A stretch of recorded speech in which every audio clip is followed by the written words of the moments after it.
Thank you very much, Mr. Chairman. Mr. Gross, you and I are just viewing this incident from completely different perspectives. You make it sound like this is a very friendly termination from an employee. She accidentally took personal information about 160,000 or more citizens and then gladly gave it back. Just for one example, and the staff kind of tells me it didn't really work out that way all the time, that there was some defiance there, some refusal.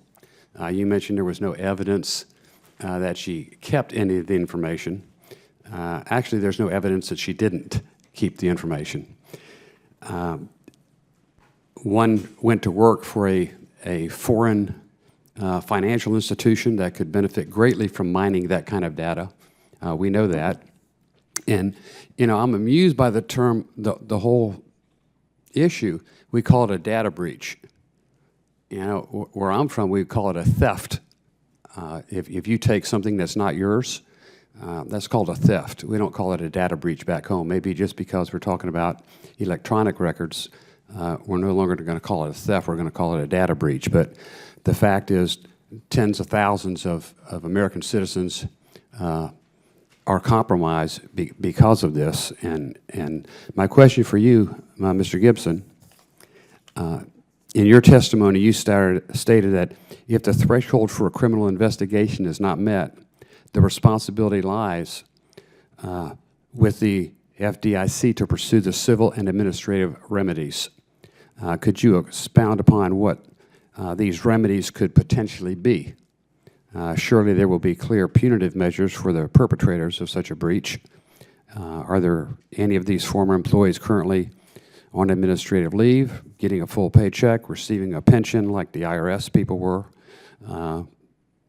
There needs to be consequences for these actions. Sir, as former employees, they're not on the payroll.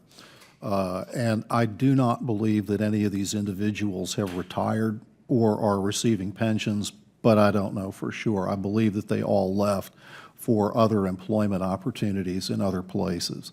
With respect to the FDIC's remedies, both administratively and civilly, the FDIC can pursue the return of information.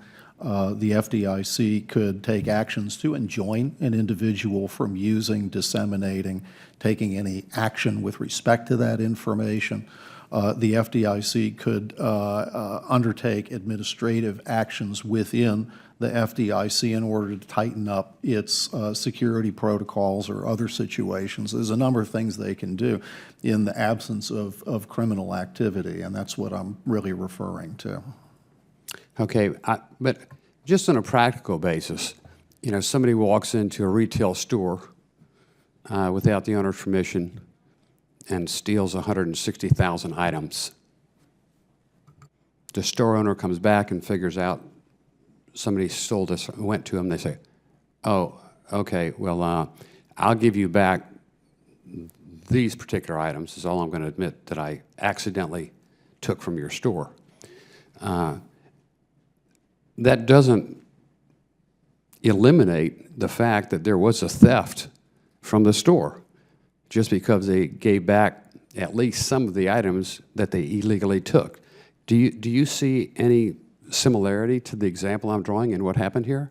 Well, sir, I understand the example that you're using, and I would agree in that particular situation. I mean, the fact that somebody robs a bank and gives the money back doesn't mean that they didn't rob the bank.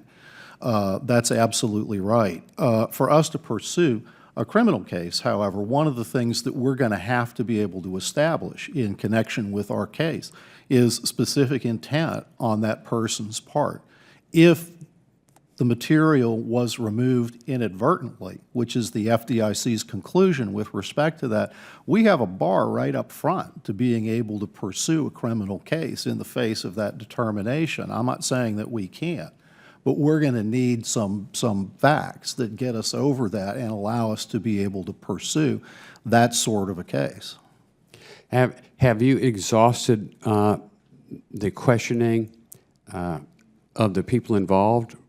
Have they voluntarily come forth? Do you need to depose them? Are you in a position where you can depose them and ask the kind of questions you'd like to see answers to and I'd like to see answers to? Sir, we when we conduct a criminal investigation, we do so when we have probable cause to believe that there's been a crime that's been committed. Prior to that time, we conduct something called an inquiry. And the methods that we use in conducting that are somewhat less intrusive than the methods that we would use to conduct an investigation.